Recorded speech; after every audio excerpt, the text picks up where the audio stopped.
Let's just say the ratings aren't the same with Caitlin Clark and the Indiana Fever now eliminated. Game 1 of the Aces Liberty matchup on Sunday drew an average of 929,000 viewers. It was down nearly 50% from last Sunday's Fever Sun contest. By the way, not only was viewership down, but attendance was as well. Since Caitlin Clark's playoff exit, many fans have shifted their attention away from the WNBA postseason. Reports of declining playoff viewership have sparked widespread debate online, with some fans arguing that Clark's elimination dramatically reduced interest in the remaining games. Her departure has once again fueled discussions about just how much of the league's recent surge in popularity has been driven by her presence. Whether fair or not, many believe the WNBA now faces the challenge of keeping audiences engaged without its biggest attraction. To say Stephen A, you did tell us. Really? Caitlin Clark is the Golden Goose. It has also reignited criticism about how the league handled its most marketable player throughout the season. Many supporters questioned whether Clark received enough protection from officials during highly physical games. Following Indiana Fever's playoff elimination, speculation quickly shifted toward her future.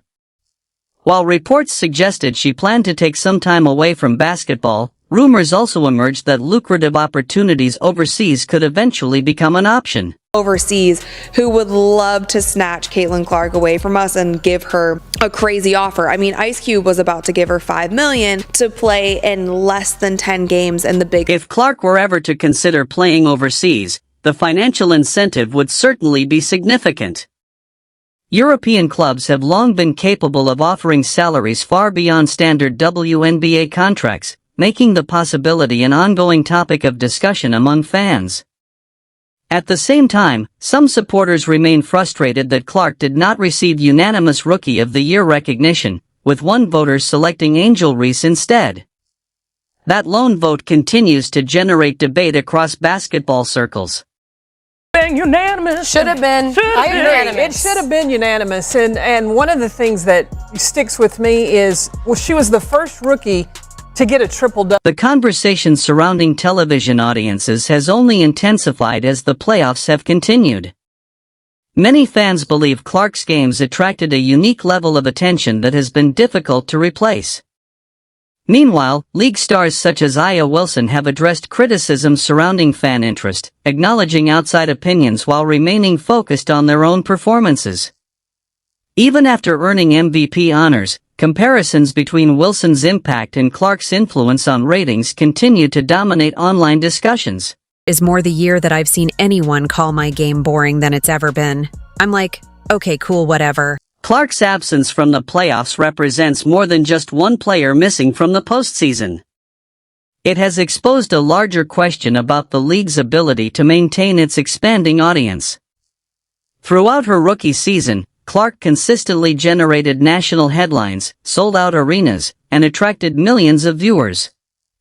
When the Indiana Fever were eliminated by the Connecticut Sun, the immediate drop in attention highlighted how heavily the WNBA's recent momentum had become connected to one superstar. Wilson, 28 years old, 1,000 points in the regular season. Why is that not the biggest story out at the moment? Exactly. Why are we talking about Caitlin Clark? Why when Asia was releasing a shoe were we talking about Caitlin? The noticeable decline in playoff viewership following Clark's elimination has become one of the biggest talking points of the postseason. Many analysts argue that her popularity introduced countless new fans to the league, but keeping those viewers engaged after her exit has proven to be a difficult task. Whether temporary or long-term, the numbers have intensified concerns about the league's dependence on its biggest star. For the 2023 season, the WNBA had grown by 40% viewership from 2022 to 2023. But with Caitlin Clark's arrival, it's grown by 400% viewership. What that means is if the WNBA were continue to grow at the rate it grew from 22 to 23, it would take until 2028 to do what Caitlin Clark did this. For years, the WNBA has worked to expand its audience, and Clark's arrival appeared to accelerate that progress almost overnight. Her games regularly produced record-breaking television audiences and unprecedented fan engagement. However, once Indiana's season ended, much of that excitement appeared to fade.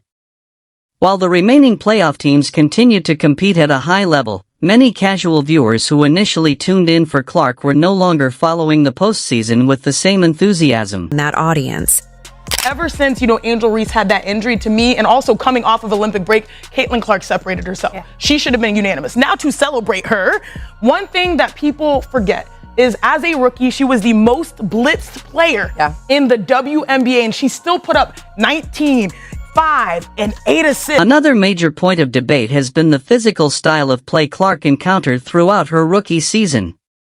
Many fans felt she absorbed repeated hard contact without receiving consistent protection from officials. Whether every call was correct or not, the perception among a large portion of the fan base was that Clark was often forced to endure excessive physical play, creating ongoing criticism of the league's officiating standards. There was a Jordan effect on the NBA and the game of basketball. I would argue at one point early on there was a Steph Curry effect on the NBA and on basketball also. You bet your ass there is a Caitlin Clark effect on all of basketball, and especially on women's basketball. That discussion became even louder during the playoff series against the Connecticut Sun. Several physical plays involving Clark quickly spread across social media, with many fans arguing that the officiating allowed too much contact. Others defended the referees, saying playoff basketball is naturally more physical. Regardless of where people stood, the controversy highlighted a broader concern about consistency in officiating. As one of the league's most recognizable stars, Clark's treatment on the court remains a subject that continues to divide basketball fans and generate intense debate. Games, we already see what's happening in the world. Something needs to be done, whether it's, them checking their fans or this league. Caitlin Clark's rookie season was more than an individual success story, it became one of the biggest opportunities the WNBA had seen in years. Her games attracted millions of viewers, including countless people who had never watched women's professional basketball before. The excitement surrounding Clark gave the league a rare chance to convert casual viewers into long-term fans. However, many supporters believe that inconsistent officiating and the physical treatment she experienced prevented the league from fully capitalizing on that momentum.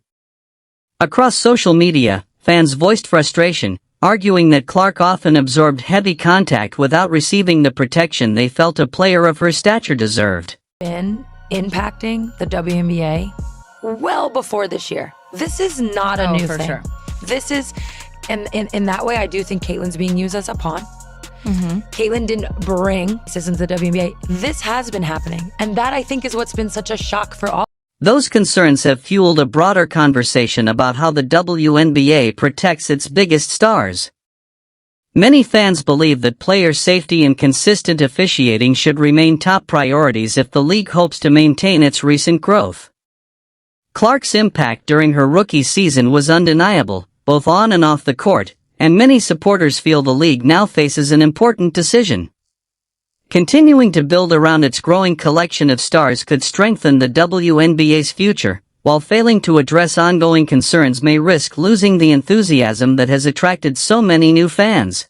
Very, very few people, but there are some out there who resent the fact that this young white girl came out there and did her thing. Rookie of the year, 4th in the league for MVP voting, assist leader, one of the top leading scorers after the Olympic Games. She put on a show, validating all the attention she was receiving. As if Indiana's playoff exit wasn't disappointing enough for Clark's supporters, another debate quickly emerged. Despite an extraordinary rookie campaign and record-breaking attention surrounding her season, Clark did not receive unanimous Rookie of the Year honors. While she ultimately won the award comfortably, one voter selected Angel Reese instead, instantly creating another major talking point across the basketball world. Number of viewers for WNBA games that Caitlin Clark is not in is like 3 to 4 million. When she's in the game, when it's her game playing, it's like 17 million. Yeah. Well, I also look at the attendance in the arena. Yes. It's 8 to 10,000 everywhere else. Caitlin Clark, 17. That lone vote sparked passionate reactions from fans across social media. Many believed Clark's remarkable season made her the clear choice for every first-place ballot, while others defended the right of voters to make independent decisions. The identity of the lone voter was never publicly disclosed, leading some fans to criticize the lack of transparency surrounding the voting process. Regardless of opinion, the discussion once again demonstrated how closely every aspect of Clark's career is being followed. No matter if you are rooting against Caitlin Clark because you like another team, there's very few of them. I'm excited even to if see, it's that. I'm excited to see who it is. The Rookie of the Year voting became about more than one award. For many supporters, it symbolized the recognition they believed Clark had earned after helping bring unprecedented attention to the league. At the same time, others emphasized that Angel Reese also enjoyed an outstanding rookie campaign worthy of recognition. The debate ultimately reflected the intense spotlight surrounding both players and how every major honor has become part of a larger conversation about the future of the WNBA. For Clark herself, the outcome may simply provide even more motivation heading into the next stage of her career. Second half really set the tone for me, for her to be, and should have been, the unanimous Rookie of the Year. And it wasn't just one triple-double, she had 2 on the season. And this is why we would love for the WNBA to make voting not anonymous. Because if you were the person that had that one vote, you should just be able to stand on it, and we should know. With Clark entering the offseason, the WNBA now faces another important test. The league will spend several months without the player who generated many of its highest television ratings and biggest headlines. While the offseason is a normal part of every basketball calendar, many observers are watching closely to see whether the league can maintain fan interest until its biggest stars return to the court. Building lasting engagement beyond one player remains one of the WNBA's biggest opportunities moving forward. To Angel Reese rather than Clark has sparked a debate about the integrity of the voting process. Who's the best player in the country? To the media or me? As you see it. I feel like I'm the best player in the country. Another topic that continues to generate speculation is Clark's long-term future. Overseas leagues have historically offered top players significantly larger salaries than standard WNBA contracts, making Europe an attractive option financially. Although Clark has given no indication that she plans to leave the WNBA, fans continue discussing what the league can do to ensure its brightest stars feel supported, protected, and valued throughout their careers. Did it. Speak loud and clear, raise your hand, all that good stuff. Many supporters believe one of the biggest priorities should be improving consistency in officiating and ensuring all players are protected from unnecessary physical play. Clark's remarkable rookie season demonstrated the incredible impact a superstar can have on growing the game. She helped attract new audiences, boosted television ratings, and generated worldwide attention for the WNBA. At the same time, her absence from the playoffs highlighted how important it is for the league to continue developing multiple stars capable of sustaining that momentum. Really consumed my life for a year, so I feel like it'll be good for me to kind of reflect back on everything that's happened. Months ahead could prove significant for the future of the WNBA. League officials, players, and fans will all be watching to see how the organization builds on the unprecedented attention generated during Clark's rookie season.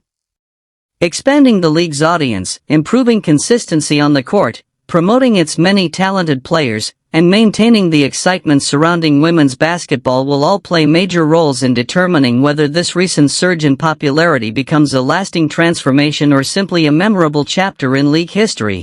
If the WNBA hopes to retain Caitlin Clark in the long term, it must take immediate steps to protect her on the court. The physical toll that Clark endured throughout the 2024 season is not sustainable, and if the league doesn't act now, it risks losing her to other opportunities such as the EuroLeague, where players are often better compensated and more carefully looked after. The EuroLeague has become an increasingly attractive option for top basketball players in recent years, offering higher salaries and better overall treatment. If Caitlin Clark were to explore opportunities overseas, it would be a devastating blow to the WNBA. The league cannot afford to lose a player of her caliber, especially after she has done so much to elevate its profile.